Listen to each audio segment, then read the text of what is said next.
जय हिंद बच्चों, कैसे हैं आप सभी। मैं अमरेश श्रीवास्तव आप सभी का आपके अपने परिवार एग्जामपुर में स्वागत करता हूं। हम हैं एग्जामपुर कलम से क्रांति। किससे क्रांति बच्चों? तो कलम से क्रांति। सभी को जय हिंद, सभी को राधे राधे। उम्मीद करता हूं सारे बच्चे मस्त होंगे, बढ़िया पढ़ाई चल रही होगी, जानदार शानदार लाजवाब।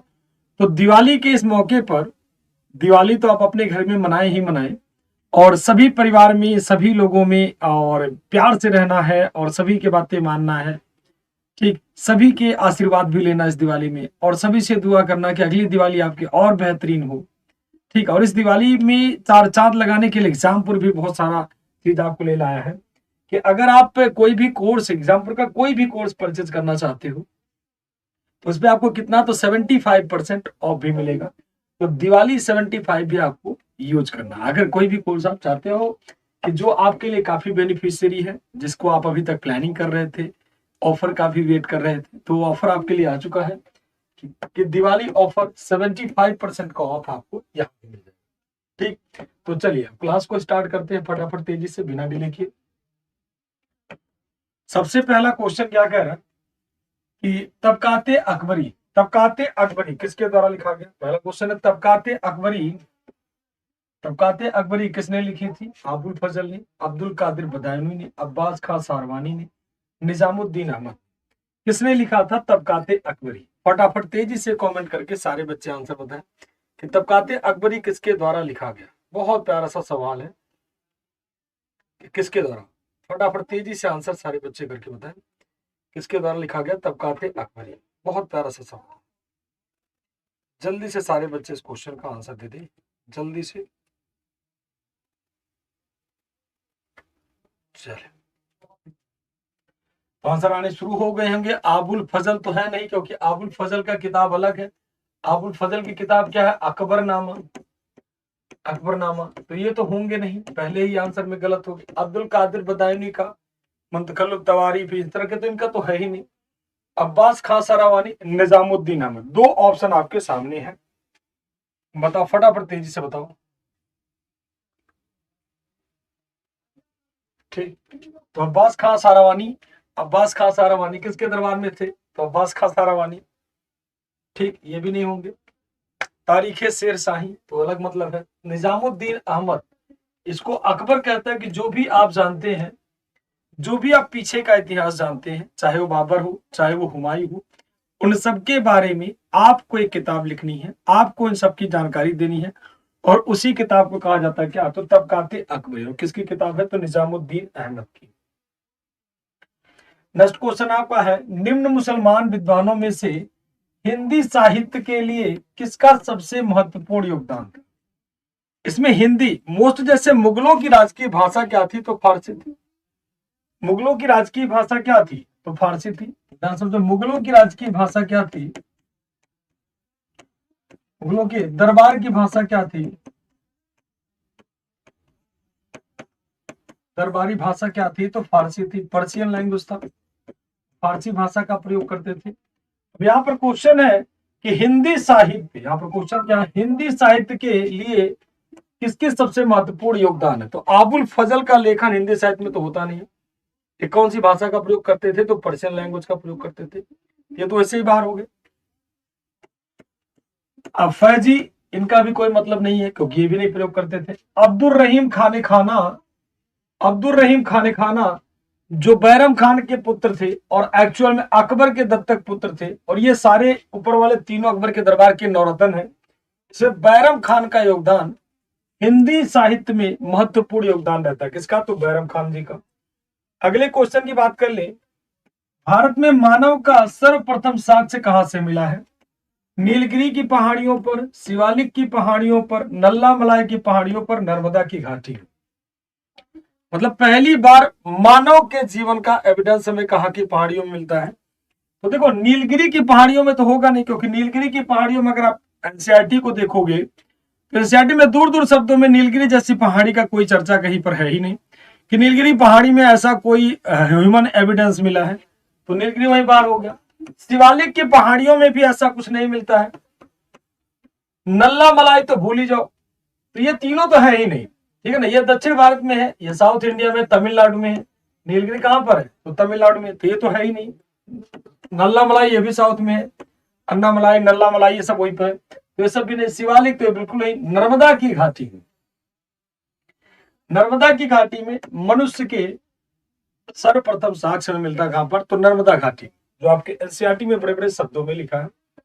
असहयोग आंदोलन कब शुरू हुआ? असहयोग आंदोलन कब शुरू हुआ? बड़ा प्यारा सा सवाल। देखो, असहयोग आंदोलन कारण क्या था इसके शुरू होने का? इसका कारण क्या था? तो कई सारे कारण थे। पहला पॉइंट, प्रथम विश्व युद्ध, कई सारे कारण थे। प्रथम विश्व युद्ध, जलियांवाला बाग हत्याकांड, जलियांवाला बाग की घटना, हंटर कमेटी की रिपोर्ट,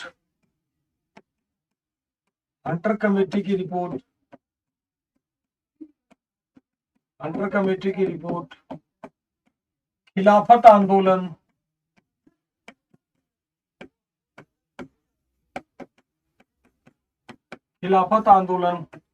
रोलैक्ट एक्ट,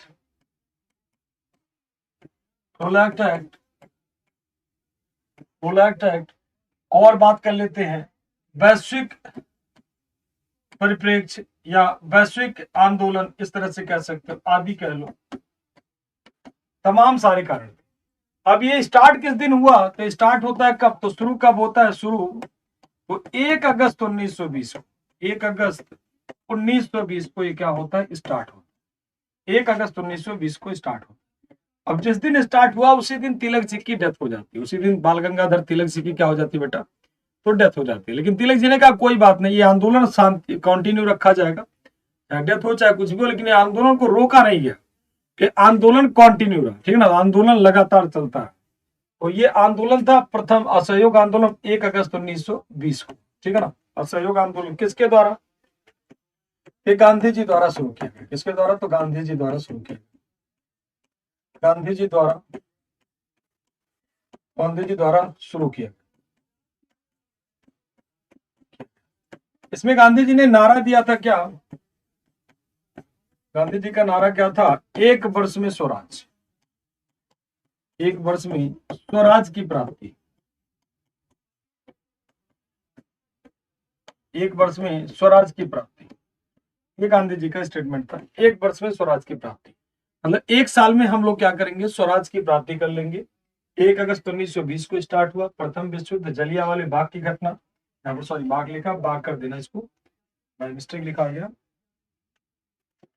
जलियांवाले बाग की घटना, ठीक है। तो जलियांवाला प्रथम विश्व युद्ध, जलियांवाले बाग की घटना, हंटर कमेटी, खिलाफत आंदोलन, रोलैक्ट एक्ट, ये सारी की सारी घटनाएं हैं किसकी? तो असहयोग आंदोलन से रिलेटेड है। चलिए अगला क्वेश्चन की तरफ आते हैं। अगला क्वेश्चन क्या कह रहा है? किस घटना के कारण असहयोग आंदोलन स्थगित कर दिया गया? तो कौन से घटना के कारण असहयोग आंदोलन स्थगित कर दिया गया? नागपुर सत्याग्रह, मोपला विद्रोह, प्रिंस ऑफ वेल्स की भारत यात्रा, चौरी चौरा कांड। तो यहाँ पर देखो, असहयोग आंदोलन शुरू कब हुआ? तो 1 अगस्त 1920 को शुरू कब हुआ? 1 अगस्त 1920 को। जस्ट आपने पीछे देखा,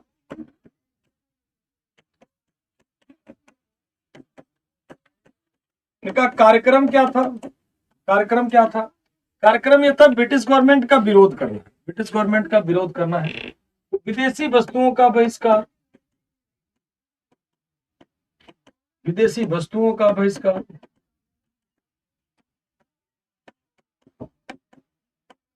विदेशी वस्तुओं का क्या किया जाएगा? बॉयकॉट किया जाएगा, बहिष्कार किया जाएगा। विदेशी वस्तुओं का बहिष्कार, जितने भी विदेशी वस्तुओं का बहिष्कार किया जाएगा। ठीक, विदेशी वस्तुओं का, सरकारी नौकरी से त्याग पत्र,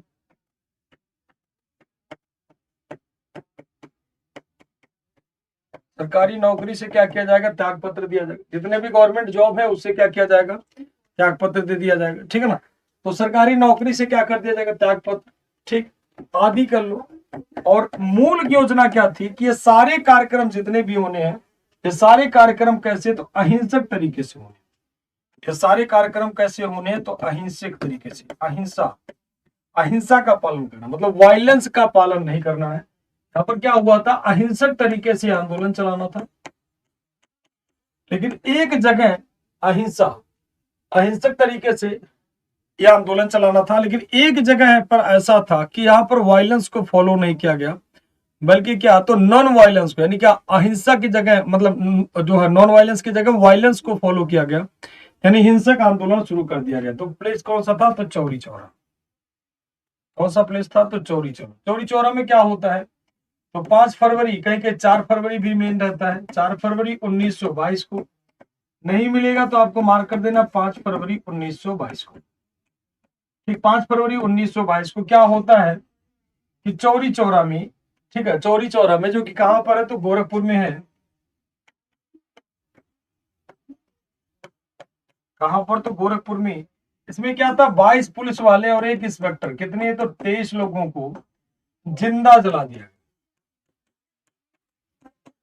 जिंदा जला दिया गया। जब 23 लोगों को जिंदा जला दिया गया, 23 लोगों को जिंदा जला दिया गया, कहां पर? तो चौरी चौरा में। ये फिर शांति से जा रहे थे एक वाइन की शॉप को क्या कराने के लिए? क्लोज कराने के लिए, बंद कराने के लिए। तो प्लेस कौन सा होगा? तो चौरी चौरा। आपका राइट आंसर क्या हो जाएगा? तो डी आंसर। अब इस घटना से इतने प्रभावित हुए, इसमें 4 फरवरी आपको मार्क करना, कंफ्यूज नहीं होना। हिंदी मीडियम पढ़ोगे तो 5 फरवरी मिलेगा, इंग्लिश मीडियम हिंदी मीडियम वाले में मिलता है क्या? तो 4 फरवरी। तो हिंदी मीडियम की किताब मिलेंगी मोस्टली, उसमें 5 फरवरी मिलेगा, और जो आपके एनसीईआरटी अन्य सारी चीजों में तो 4 फरवरी। और ये खत्म कब हुआ? इस घटना से असहयोग आंदोलन समाप्त कर दिया गया कब? तो 12 फरवरी 1922 को इस आंदोलन को क्या कर दिया गया? तो समाप्त। तो 12 फरवरी 1922 को चौरी चौरा आंदोलन को क्या कर दिया गया? समाप्त। चलिए अगले क्वेश्चन की तरफ आते हैं। अगला क्वेश्चन क्या कह रहा है? ऑपरेशन पोलो जुड़ा है। ऑपरेशन पोलो किससे जुड़ा हुआ? भाई कौन सी घटना से रिलेटेड है ऑपरेशन पोलो? भारत छोड़ो आंदोलन से, सविनय अवज्ञा आंदोलन से, जूनागढ़ राज्य में सैनिक कार्यवाही से, हैदराबाद राज्य में सैनिक कार्यवाही से। तो ऑपरेशन पोलो किससे जुड़ा हुआ? देखो, जब हमारा देश आजाद हुआ,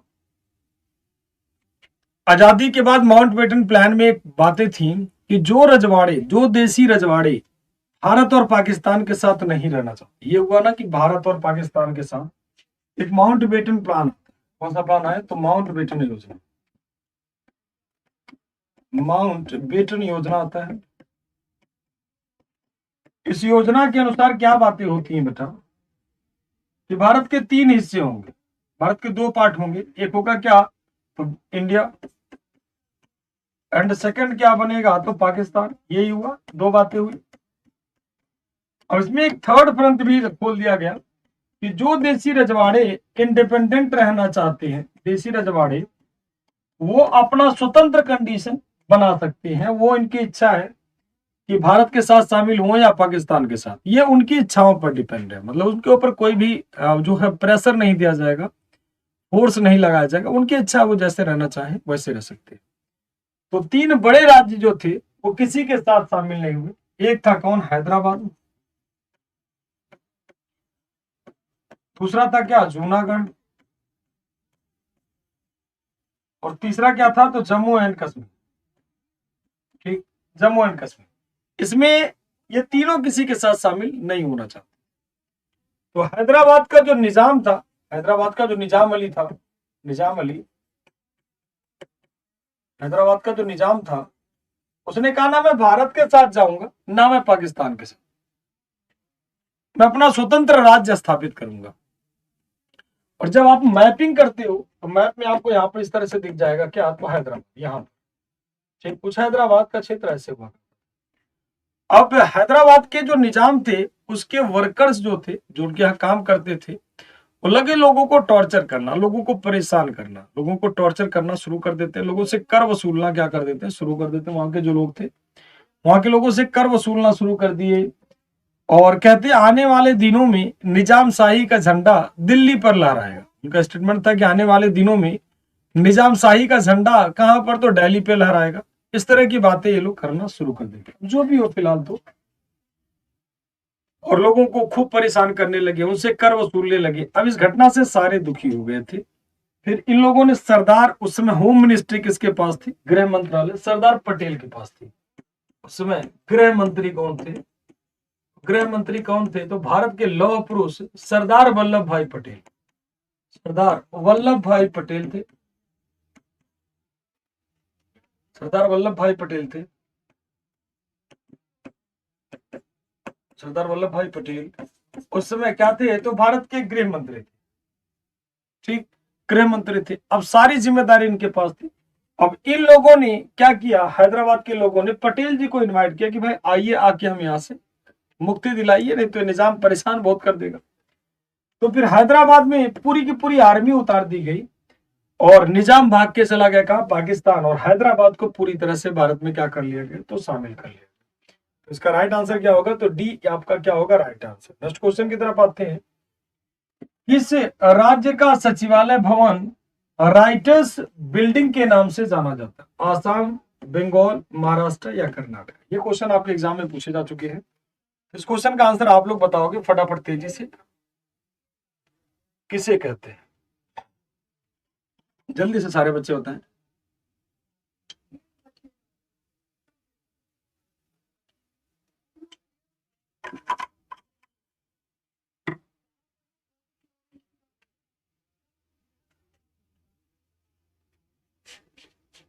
जल्दी से बताएं।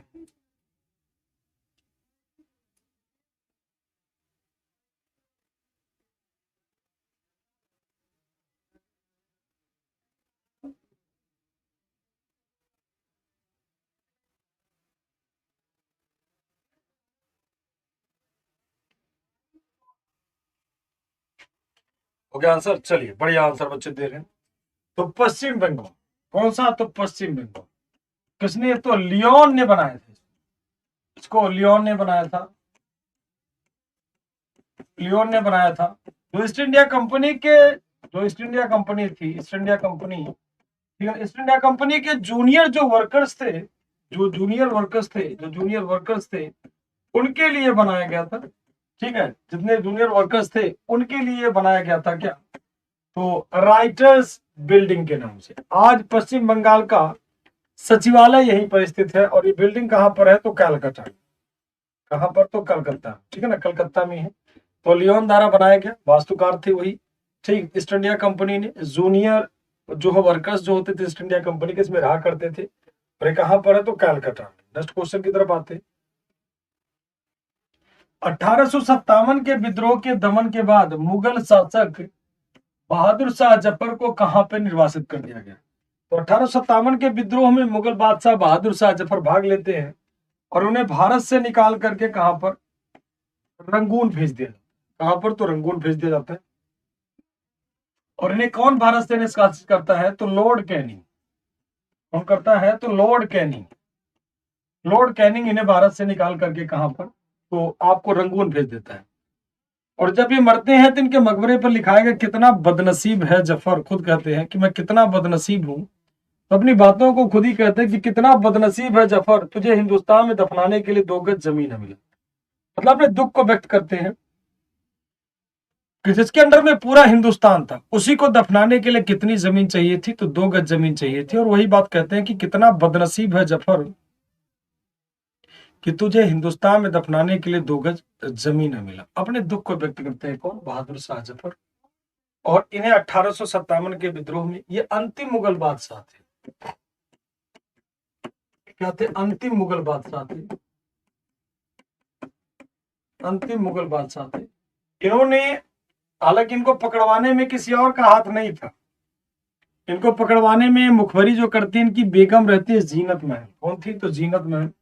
इनकी जो बेगम थी जीनत महल, जीनत महल ने हडसन से एक समझौता किया कि मैं अपने हस्बैंड को बता दूं, जब हडसन और निकोलसन दो नाम थे, हडसन, तो हडसन ने, जो हडसन था, हडसन 1857 के विद्रोह में दिल्ली में जब पूरी सेना के साथ इंटर करता है, तो उनकी बेगम जो थी जीनत महल, जीनत महल, और दिल्ली में इंटर करता है, तो दिल्ली में सभी पकड़े जाते हैं, लेकिन बहादुर शाह जफर हुमायूं के मकबरे में छिपे होते हैं। कहां पर? तो हुमायूं के मकबरे में छिपे होते हैं, हुमायूं के मकबरे में छिपे होते हैं, ठीक है, हुमायूं के मकबरे में छिप जाते हैं। जब हुमायूं के मकबरे में छिप जाते हैं बहादुर शाह जफर जी, तो फिर उनकी बेगम जीनत महल कहती है देखो मैं तो आपको बता दूंगी कि मेरे हस्बैंड कहाँ है। सबसे कहा जाता है भाई बताओ बताओ, कोई नहीं बताता कि बहादुर, क्योंकि हुमायूं का मकबरा काफी बड़ा था और किसी को आइडिया भी नहीं थी कि वहां मुगल बादशाह छिपेंगे। अब पूरा खुजाट हो जाती है कि भाई मुगल बादशाह गए कहाँ, पहले उन्हें पकड़ो। दिल्ली में विद्रोह जब शांत कर दिया हडसन ने, तो बहादुर शाह जफर अपने बेटे और अपने पोता पुत्र के साथ वहां पर छिपे हुए थे। तो जीनत महल कहते हैं कि मैं एक शर्त पे आपको बताऊंगी कि मेरे और मेरे परिवार को किसी भी तरह का नुकसान आप नहीं पहुंचाएंगे। तो हडसन कहता है ठीक है, लेकिन अंग्रेजों के वादा का तो आप जानते हो कि अंग्रेज तो अंग्रेज होते हैं, उनके वादा का तो कोई गारंटी होता नहीं। तो उन्होंने खूब बढ़िया प्रॉमिस किया था, ठीक है हम कुछ नहीं करेंगे। तो जीनत महल क्या करती हैं, बता देती हैं कि ये छिपे हुए हैं। ठीक, फिर हडसन इनको तो रंगून भेज देता है, लेकिन जो इनके उत्तराधिकारी थे उन सबको दिल्ली गेट के सामने खड़ा करके जो है गोली मार दिया जाता है। ठीक, उसी को कहते हैं खूनी दरवाजा। तो हडसन ने उन्हें गोली मार दो, कहा कोई कोई बहादुर शाह जफर नहीं, कोई मुगल उगल नहीं। तो मुगल की कहानी खत्म कर देता है। 1857 के विद्रोह का तत्कालिक कारण क्या था? What was the reason of revolt of 1857? सिपाहियों को विदेश में भेजा जाना, सिपाहियों को कान में कुंडल तथा माथे पर जो है चंदन लगाने पर रोक, सिपाहियों को भत्ता ना मिलना। ठीक, और देखो ये सारे कारण है, ये सारे कारण है, ये कारण है ये, लेकिन यहाँ पे तत्कालिक है। ये कारण है नो डाउट, ये भी कारण है, ये भी कारण है, ये भी कारण है, ये भी कारण है, लेकिन इसमें तत्कालिक नहीं है। यहाँ पे तत्कालिक कारण आपका क्या है? सिपाहियों द्वारा चर्बी वाला कारतूस का प्रयोग, ये क्या है? तो तत्कालिक, तात्कालिक क्या है? तात्कालिक कारण। मतलब ये सब कारण तो है, लेकिन बेटा इमीडिएट नहीं है। इमीडिएट कारण क्या है? तो इमीडिएट कारण सिपाहियों द्वारा चर्बी युक्त कारतूस का क्या करना बेटा? प्रयोग करना है। ठीक है ना? तो सिपाहियों द्वारा चर्बी वाले कारतूस का प्रयोग करना, दैट मीन्स क्या? Immediate cause of 1857। ठीक, और सबसे पहले आपने एक पर्सन का नाम सुना होगा, मंगल पांडे। जैसे हुआ क्या था, अंग्रेजों के पास एक पुरानी राइफल थी, उस राइफल का नाम क्या था? Enfield rifle. सॉरी, अंग्रेजों के पास एक पुरानी राइफल थी, उस राइफल का नाम क्या था? तो ब्राउन बेस। और ब्राउन बेस राइफल की जगह इन्होंने नया राइफल इंट्रोड्यूस कर दिया, न्यू राइफल इंट्रोड्यूस किया, उस राइफल का नाम क्या था? तो एनफील्ड राइफल। एनफील्ड राइफल्स की मारक क्षमता और रेंज, तो एनफील्ड राइफल्स इन्होंने प्रयोग किया। एनफील्ड राइफल्स की मारक क्षमता और रेंज क्या थी? थोड़ा ज्यादा थी, काफी ज्यादा थी। अंग्रेजों के पास फिर समझ लो पुरानी राइफल थी क्या? तो ब्राउन बेस। उसकी जगह पे नया राइफल इंट्रोड्यूस किया इन्होंने, कौन सा? तो एनफील्ड राइफल्स। इसकी मारक क्षमता, रेंज वगैरह काफी अच्छी थी। तो इन्होंने ये राइफल प्रयोग किया 1857 का, वहां के चर्बी लगे कारतूस को प्रयोग करने के लिए। तो काफी बढ़िया था। और सबसे पहले मतलब इन्होंने कहा कि भाई ये ब्राउन बेस को रिप्लेस करो, एनफील्ड राइफल्स को प्रयोग करो। यहाँ की जो कार्टेज बनी होती थी, कार्टेज के ऊपर गाय और सुअर की चर्बी लगी होती थी, गाय और सुअर की चर्बी वाला कारतूस माना गया। चर्बी लगी होती थी, गाय और सुअर, गाय और सुअर की चर्बी लगी थी। और कोई भी हिंदू इसको नहीं चला सकता था, तो कोई भी हिंदू गाय का मीट नहीं खा सकता, और कोई भी मुस्लिम नहीं यूज कर सकता क्योंकि सुअर का मीट नहीं खा सकता। दोनों लोगों का धर्म क्या हो रहा था? भ्रष्ट हो रहा था। इसीलिए सबसे पहले मंगल पांडे ने, सबसे पहले इसे प्रयोग करने से मंगल पांडे ने मना कर दिया और अंग्रेज अधिकारियों को गोली मार। तो तत्कालिक कारण सिपाहियों का चर्बी वाला कारतूस। अगले क्वेश्चन की तरफ बढ़ते हैं। अगला क्वेश्चन क्या कह रहा? कार्ल मार्क्स ने वर्ग संघर्ष की प्रक्रिया को निम्नलिखित में से किस सिद्धांत में मदद करने में समझाया? अनुभाविक उदारवाद, अस्तित्ववाद, डार्विन का विकास और द्वंद्वात्मक भौतिकवाद। तो बताओ फटाफट कमेंट करके सारे बच्चे इसका आंसर दो, जल्दी से आंसर दो सारे बच्चे। क्या था भाई? तो इनका क्या था? अनुभाविक थोड़ा टफ टॉपिक है, तो हो सकता है ना बचा पाओ आप लोग। तो द्वंद्वात्मक भौतिकवाद, ये आपका राइट आंसर हो जाएगा, डी आंसर, द्वंद्वात्मक भौतिकवाद इसका आंसर हो जाएगा। ठीक, चलिए अगला क्वेश्चन क्या कहता है? अगला क्वेश्चन जानने से पहले जान लीजिए, दिवाली का ऑफर चल रहा है एग्जामपुर पे, काफी बेहतरीन ऑफर है, 75% का ऑफ। एग्जामपुर के जितने भी कोर्सेस हैं सभी पे टोटल पर कितना? तो 75% को ऑफ चल रहा है। इस ऑफ का पूरा लाभ उठाया, ठीक है ना, इस ऑफ का पूरा लाभ उठाया। 75% का डिस्काउंट चल रहा है। इसके लिए दिवाली 75 कोड क्या करना है आपको? यूज करना। दिवाली 75 कोड क्या करना? यूज करना है।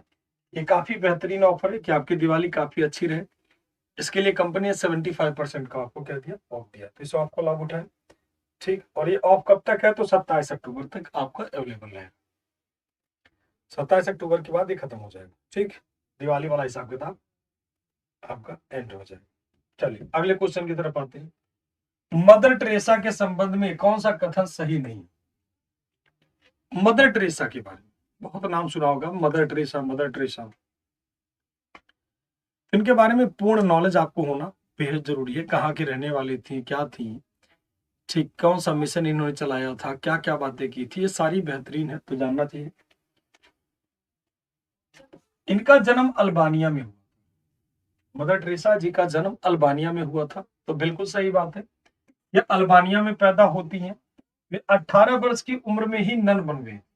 18 वर्ष की उम्र में नन बन गए। तो देखो, नन जो होती है ना क्रिश्चियन धर्म में, आप देखोगे नन नाम सुनते, सिस्टर जिसे कहते हैं, तो 18 इयर्स की एज में ही नन बन गई थी, तो ये भी ठीक है, कहीं कोई क्वेश्चन मार्क नहीं है। मृत्यु के समय वे भारत की नागरिक नहीं थी। मृत्यु के समय भारत की नागरिक नहीं थी, तो इस पे कोई छोड़ देते हैं अभी। एक समय में वे कलकत्ता में शिक्षक भी रही, मतलब कलकत्ता में वो टीचिंग का भी काम कर, तो बिल्कुल है। जब जो है आती है श्रीमती एनी बेसेंट दी, तो इनका काफी एजुकेशन, इनका जो बेस पॉइंट बनता वो कलकत्ता में बनता, सब कुछ इनका जो था, जितने भी चैरिटी वगैरह तमाम सारी चीजें जो भी थी, ये अपने कलकत्ता को ही बेस मान करके काम स्टार्ट करती हैं, और काफी अच्छा योगदान इनका रहा समाज में, इतना ज्यादा। आज भी देखोगे मदर टेरेसा का नाम जब भी लिया जाता है किसी के साथ, तो एक सम्मान के साथ लिया जाता है, एक उनका अलग ही छवि होता है। जैसे हर एक पर्सन की अपनी एक अलग इज्जत होती है।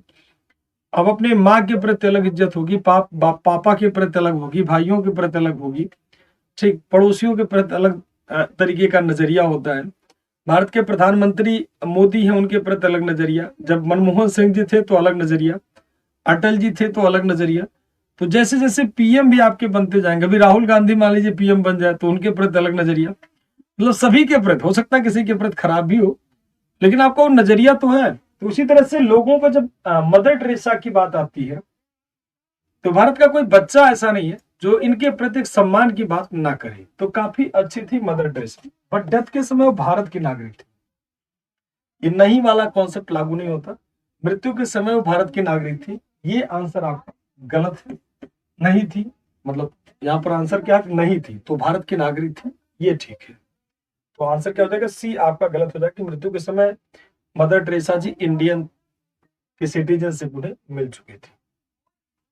मदर टेरेसा ने एक मदर टेरेसा द्वारा स्थापित धर्म संघ क्या कहलाता है, sister of charity, missionaries of charities, organization of love, charity for all. तो क्या नेम थे मदर टेरेसा द्वारा जो स्टैब्लिश किया गया था, एक ऑर्गेनाइजेशन, एक संघ, उसे क्या कहते हैं, फटाफट तेजी से बताएं सारे बच्चे। तो इसका भी आंसर सभी को हो जाएगा कि देखो, सिस्टर ऑफ चैरिटी तो ऐसा कोई नाम था ही नहीं, पहला पॉइंट आ जाते हैं। ऑर्गेनाइजेशन ऑफ लव तो ऐसा भी कोई नहीं, लव वाला हिसाब किताब नहीं। चैरिटी फॉर ऑल ये भी ठीक नहीं है। तो मिशनरीज ऑफ चैरिटी क्या नाम था, तो missionaries of charity mother Teresa द्वारा स्टैब्लिश किए गए ऑर्गेनाइजेशन का नाम था मिशनरीज ऑफ चैरिटी। निम्नलिखित में सबसे बाद क्या हुआ, सहायक संधि, अस्थाई बंदोबस्त, बंगाल का विभाजन, हड़प नीति। देखो, इनको ऐसे ना मिला करके अब सीधे सीधे शासकों के बारे में मिला लो। तो डलहौजी की हड़प नीति, डलहौजी की हड़प नीति। बंगाल विभाजन किसका, तो करजन का। ठीक, अस्थाई बंदोबस्त किसके द्वारा, तो कॉर्नवालिस द्वारा, कॉर्नवालिस द्वारा। ठीक, सहायक संधि किसके द्वारा, तो वेलेजली के द्वारा। अब इनको ऐसे भी मिला सकते हो, या इनको ईयर के थ्रू, अगर आपको नहीं याद है तो इनको शासक, मतलब ऐसे थोड़ा थोड़ा रिमेम्बर कर सकते हैं, यार वेलेजली था, चौथा मैसूर युद्ध था, तो कुछ भी याद करके मिला सकते हो। डलहौजी 1857 के दौरान डलहौजी था, तो 1854-56 का लो, मतलब 18वीं शताब्दी के दौरान था। तो इसमें सबसे पहले कॉर्नवालिस कौन सा अस्थायी बंदोबस्त कब लागू करता है, तो 1792 में, 1793 में। सहायक संधि वेलेजली की तो 17 सहायक संधि वेलेजली की, ठीक है ना, वेलेजली की सहायक संधि हो जाती है। कॉर्नवालिस के बाद वेलेजली की सहायक संधि हो जाती है, 1798 में सहायक संधि हो जाती है। ठीक है, तो इस तरह से विचारधारा मन में आनी चाहिए। बंगाल विभाजन कब हो जाता है, तो 1905 में हो जाता है। ठीक, डलहौजी का कब, तो 1857 में। डलहौजी का अगर सहायक डलहौजी की बात करोगे तो इसका टाइम 1857 का रिवोल्ट इसी के समय में होता है, रिवोल्ट ऑफ 1857। 1857 का विद्रोह रिवोल्ट जो है कर लो, आपको ऐसा कर लो। इसी के जस्ट बाद डलहौजी के जस्ट बाद, जो कि किसका, तो करजन का टाइम और कैनिंग का टाइम हो जाता है। या इसको ऐसे कर लो कि पहली ट्रेन चलाई गई। इसको कई तरह से कर सकते हो।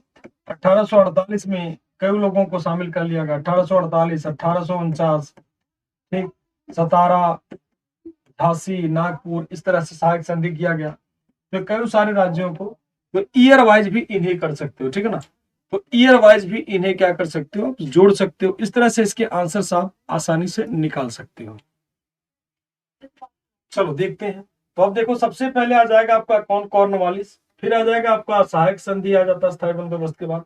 फिर आ जाएगा सतारा, तो लास्ट में आ जाएगा क्या, तो बंगाल का विभाजन, यानी सी आपका राइट आंसर हो जाएगा। ठीक, तो कोई भी घटना अगर इस तरह के इवेंट मिले तो कोई भी घटना रिलेट कर लो, अपने आप में अगर एग्जैक्ट नहीं याद आ रहा है तो घटना से रिलेट कर लिया करो। निम्नलिखित में से किसके अंतर्गत भारत में सर्वप्रथम सर्वोच्च न्यायालय की स्थापना हुई? चार्टर एक्ट 1853, भारत शासन अधिनियम 1935, रेगुलेटिंग एक्ट, भारतीय संविधान।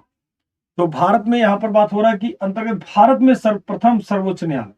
तो भारत में प्रथम सर्वोच्च न्यायालय कौन से एक्ट के तहत? तो कलकत्ता में। भारत में प्रथम सर्वप्रथम सर्वोच्च न्यायालय, सर्वप्रथम सर्वोच्च न्यायालय कहां पर? तो कलकत्ता में बनता है।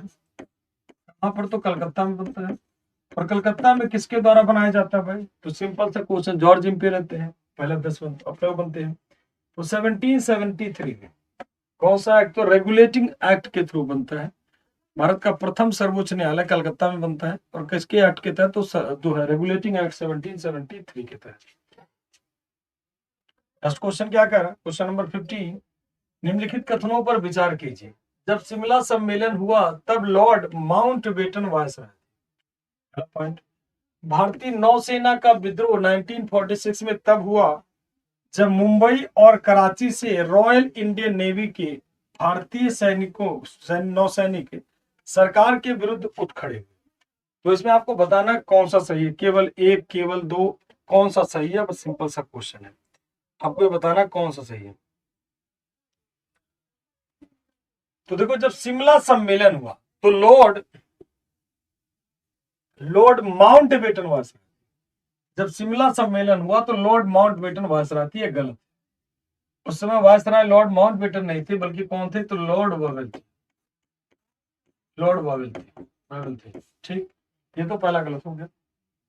दूसरा, भारतीय नौसैनिक विद्रोह 1946 में हुआ, तो ये भी ठीक है। तब हुआ जब मुंबई और कराची से रॉयल इंडियन नेवी के भारतीय नौसैनिकों का सरकार के विरुद्ध उठ खड़े हुए। तो बिल्कुल सही बात है, वहां वाले भी हुए। तो एक साथ विद्रोह होता है, इसमें केवल दो सही है। केवल क्या है? तो केवल टू सही है। रॉयल नेवी वाले विद्रोह करते हैं, इसमें कहीं कोई क्वेश्चन मार्क नहीं। आगे चलते हैं, अगला क्या कह रहा है? क्वेश्चन नंबर 16 क्या कह रहा है? क्वेश्चन नंबर 16 में क्या है? निम्नलिखित कथनों पर विचार करिए। ऊपर में कुछ कथन दिए गए, उन पे थिंकिंग करना। पहला क्वेश्चन क्या है? ईश्वर चंद्र विद्यासागर ने महिलाओं की शिक्षा को प्रोत्साहित करने के प्रमुख उद्देश्य से कलकत्ता में बेथुन कॉलेज की स्थापना, बेथुन स्कूल स्थापित किया। कौन सा? तो बेथुन स्कूल स्थापित किया।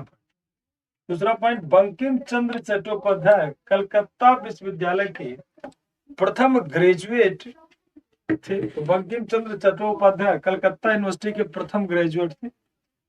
तीसरा पॉइंट, केशव चंद्र सेन ने सती प्रथा के विरुद्ध अभियान के फलस्वरूप तत्कालीन गवर्नर जनरल ने सती प्रथा पर प्रतिबंध के लिए कानून बनाया। इनमें से कौन सा स्टेटमेंट आपका क्या है? तो सही है। तो चलो, ईश्वर चंद्र विद्यासागर, इनको आप जानते हो, विधवा पुनर्विवाह अधिनियम ये लागू करते। ईश्वर चंद्र विद्यासागर जी विधवा पुनर्विवाह अधिनियम लागू करते हैं, और ये महिलाओं की शिक्षा को खूब प्रोत्साहित करने के उद्देश्य से कलकत्ता में बेथुन कॉलेज की स्थापना करते। तो ठीक है, कहीं कोई क्वेश्चन मार्क नहीं। ईश्वर चंद्र विद्यासागर ने कलकत्ता में बेथुन कॉलेज बनाया था, इसके लिए तो महिलाओं की शिक्षा के लिए। बंकिम चंद्र चट्टोपाध्याय कलकत्ता यूनिवर्सिटी के पहले ग्रेजुएट माने जाते हैं, ये भी ठीक है कि पहले ग्रेजुएट बंकिम चंद्र चट्टोपाध्याय जी थे, बंकिम चंद्र चैटर्जी कहते हैं। तो फर्स्ट ग्रेजुएट थे कलकत्ता के। केशव चंद्र सेन ने सती के विरुद्ध अभियान के फलस्वरूप तत्कालीन गवर्नर जनरल ने सती प्रथा पर कानून बनाया, ये गलत है। ये केशव चंद्र सेन नहीं थे, बल्कि कौन थे? तो राजा राममोहन।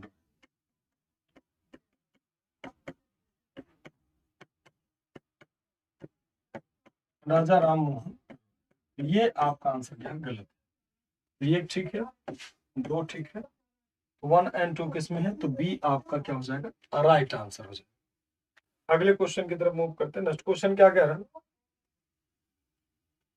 1878 का वार्नाकुलर प्रेस एक्ट किसने रद्द किया था? लॉर्ड लिटन ने, लॉर्ड रिपन ने, लॉर्ड कर्जन ने, लॉर्ड मिंटो ने। तो 1878 का वार्नाकुलर प्रेस एक्ट किसने रद्द किया था? 1878 का वार्नाकुलर प्रेस एक्ट लागू किसने किया था? तो लागू किया था किसने, तो लॉर्ड लिटन ने, इसने लागू किया था, लॉर्ड लिटन ने। इसे कहा जाता है प्रेस का काला कानून, ठीक है ना, काला कानून प्रेस का, प्रेस का काला कानून।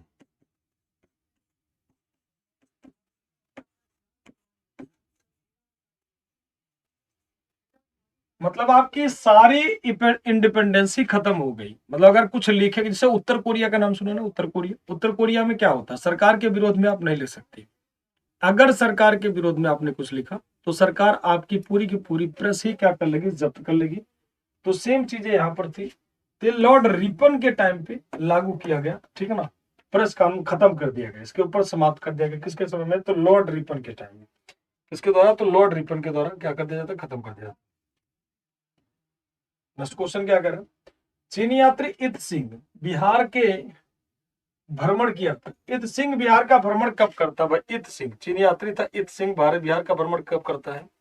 तो इत सिंह बिहार का भ्रमण कब करता है?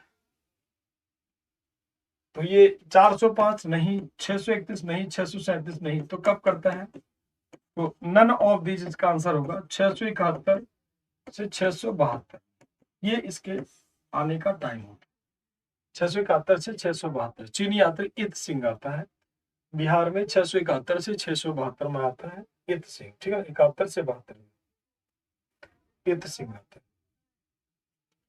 निम्नलिखित में से कौन सा उपवाक्य उत्तर हर्षकालीन स्रोतों में प्रायः उल्लिखित हुंडी हुंडी के परिणाम स्वरूप बताता है? राजा द्वारा अपने अधीनस्थों को दिया गया परामर्श हुंडी कहलाता है, ये तो गलत है। कोई सजेशन अगर दे रहे हो तो सलाह कहलाएगा, हुंडी नहीं कहलाएगा। प्रतिदिन का लेखा जोखा अंकित करने वाला बही, तो प्रतिदिन का लेखा जोखा अंकित करने वाला बही खाता बही कहलाएगा, खाता बही या डेली का बही कहलाएगा, हुंडी नहीं, ठीक है ना, हुंडी नहीं।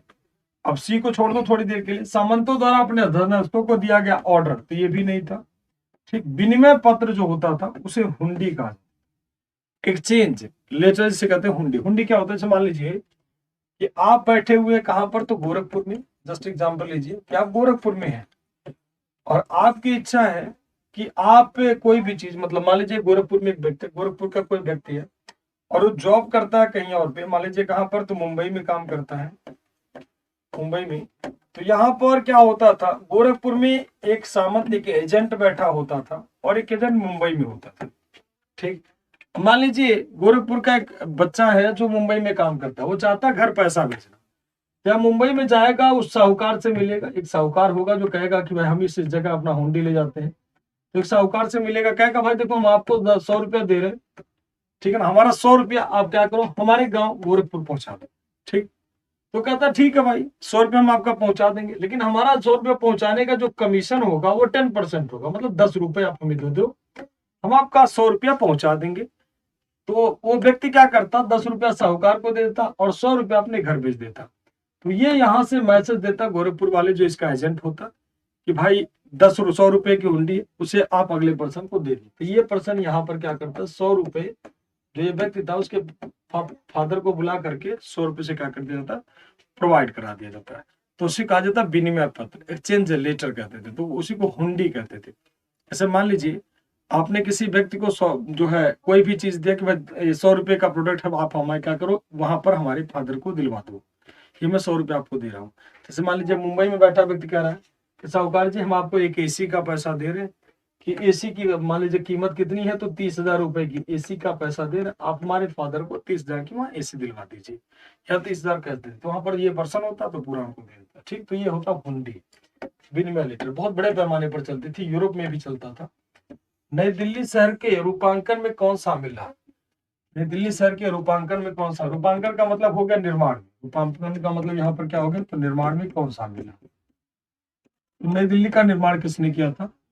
ट्वेल्व ने, इरविन ने, जी विंटर ने, जैकब ने, एडवर्ड लुटियंस और एडवर्ड वेकर ने, एसग्राउसी और एकू ने। तो एडवर्ड लुटियंस और एडवर्ड बेकर, ये दोनों लोग मिलकर के दिल्ली को नए तरह से डिजाइन करते हैं और नए तरह से बनाते हैं। एडवर्ड लुटियंस और एडवर्ड बेकर, एडवर्ड लुटियंस और एडवर्ड बेकर ने नई दिल्ली, जो आपको नई दिल्ली नाम मिलता है ना, नई दिल्ली, नई दिल्ली वाला जो कॉन्सेप्ट है, यही दोनों लोग लाते हैं। और पूरे दिल्ली को, जो पुरानी पुरानी बिल्डिंगें थी, कई सारे बिल्डिंग तोड़ दिए गए। जो शाहजहां ने बनाया था ना, शाहजहानाबाद, एक शहर बनाया था ना शाहजहानाबाद, शाहजहानाबाद को पूरी तरह से खत्म करके, ऐसे समझ लो, पूरी तरह से डिस्ट्रॉय करके उन्होंने नई दिल्ली शहर बनाया था, एडवर्ड लुटियंस और एडवर्ड बेकर। ठीक, चलिए नेक्स्ट क्वेश्चन क्या कह रहे हैं कि मुगल चित्रकला के विषय में कौन सा कथन सत्य है? युद्ध का दृश्य, पशु पक्षी, प्राकृतिक दृश्य, दरबारी चित्रण। तो मुगल काल में चित्रण किस पे होता था, क्या होता था मुगल काल में चित्रण? तो मुगल काल में चित्रण सभी पे होता था। ठीक है, चाहे युद्ध का दृश्य हो, चाहे पशु पक्षी हो, चाहे प्राकृतिक दृश्य हो, दरबारी चित्रकार। तो आपका डी आंसर हो जाएगा। और मुगल चित्रकला किसके समय देखने को मिलती है? तो जहांगीर के समय, जहांगीर के समय सबसे ज्यादा पॉपुलर। किसके समय? तो जहांगीर के समय। तो जहांगीर के समय को मुगल चित्रकला का क्या कहते हैं? स्वर्ण काल। इसके समय तो जहांगीर के समय। अगले क्वेश्चन की तरफ आते हैं। अगला क्वेश्चन क्या कहता है? किसे विदेशों में सर्वप्रथम भारतीय राष्ट्रीय ध्वज फहराने का श्रेय मिलता है? तो कौन भारतीय राष्ट्रीय ध्वज पहली बार विदेशों में फहराता है? लाला हरदयाल, मैडम भीखाजी कामा, द्वारकानाथ दास, सुभाष चंद्र।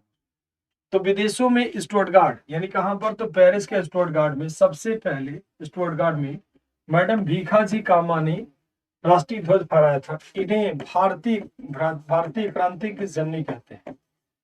भारतीय क्रांति की माता कहते हैं, माता या जननी कहते हैं। भारतीय क्रांति की जननी किसे कहा जाता है? तो मैडम भीखाजी कामा को कहते हैं। किसको? तो मैडम भीखाजी कामा। काफी पॉपुलर थी, बहुत बढ़िया काम करती हैं। ठीक, अगले पॉइंट पे आते हैं। अगला क्वेश्चन क्या है? निम्नलिखित घटनाओं को कालानुक्रम के व्यवस्थित कीजिए तथा नीचे दिए गए कूटों का प्रयोग करते हुए सही उत्तर का चयन करें। पहला पॉइंट आता, अमृतसर की घटना कब हुआ? तो लिखते चल रहे हैं यहीं पर, 13 अप्रैल 1919 में। चंपारण कब? तो 1917 में। चौरी चौरा कब? तो 4 फरवरी 1922 को। कहीं कहीं लिखा होता 5 फरवरी 1922। दोनों डेट आपको लिख दे रहे हैं। भोपाल विद्रोह कब? तो 1921 में। इसको मिला लो, क्रम कौन सा बना? तो सबसे पहले चंपारण आंदोलन होगा। तो सी कहां पर है? तो सी यहाँ है, सी यहाँ। ये दोनों आंसर पहले ही कैंसिल हो गए। तो अब सी के बाद आएगा क्या? तो आएगा आपका कौन? तो अमृतसर की घटना। तो सी के बाद ए, सी के बाद ए, दोनों में ए है, कहीं कोई दिक्कत नहीं, कंपटीशन तगड़ा है। मोपला विद्रोह डी नंबर आएगा, तो डी नंबर यहाँ आ गया, डी इसमें नहीं, ये भी खत्म। और आखिरी में भी, तो आपका क्या हो जाएगा? सी ए डी बी आपका क्या हो जाएगा? राइट आंसर हो जाएगा। नेक्स्ट क्वेश्चन क्या कह रहा है? अगला क्वेश्चन, निम्नलिखित में से कौन सा कथनों पर विचार करिए। जवाहरलाल नेहरू मृत्यु के समय भारत के प्रधानमंत्री चौथी पदावधि में थे। जवाहरलाल नेहरू ने संसद सदस्य के रूप में रायबरेली का प्रतिनिधित्व किया। भारत के प्रथम गैर कांग्रेसी प्रधानमंत्री 1977 में पद पर नियुक्त हुए। अच्छे से बताना सही क्या है, इसमें से आपको बताना है सही क्या है। तो इसमें पहला भी ठीक है, मृत्यु के समय भारत के प्रधानमंत्री का चौथी पदावधि में थे, चौथी पदावधि में चौथे प्रधानमंत्री बने, तो बिल्कुल ठीक है। ठीक, इसमें क्या है सही आपको बताना है। और तीसरा क्या है? जवाहरलाल नेहरू संसद सदस्य के रूप में रायबरेली, ये गलत है। ठीक, फूलपुर से लेते हैं, तो ये तीसरा, 1 और 3 आपका क्या है? तो सही है।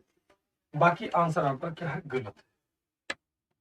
रामतनु पांडे, महेश दास, मूल शंकर। तो दो पंत किसे कहते हैं? तो नाना साहेब को धोधो पंत कहते हैं। रामतनु पांडे ये इनका नाम था, तानसेन का। महेश दास किसका? तो बीरबल का नाम था, बीरबल का। मूल शंकर दयानंद सरस्वती जी का, नाम था क्या? मूल शंकर। अगले क्वेश्चन की तरफ चलते। अगला क्वेश्चन क्या कह रहा? किसने अकबर के पूर्व तानसेन को संरक्षण दिया था? तो राजा भाटा के राजा। तो अकबर को किसने संरक्षण दिया था? बहुत पहले अकबर, मतलब इसके पहले संरक्षण कौन देते, तो भाटा के राजा रामचंद्र सिंह जी, ठीक है। तानसेन पहले किसके यहाँ, तो भाटा के राजा रामचंद्र सिंह के यहाँ नौकरी किया करते थे, ठीक है ना, उनके यहाँ काम करते थे। वंदे मातरम कहाँ से लिया गया था, इसका आंसर आप लोग दोगे। तीसरा क्वेश्चन आपका, राष्ट्रीय पंचांग किससे संबंधित है, इसका भी क्वेश्चन आप लोग इसका भी आंसर दोगे।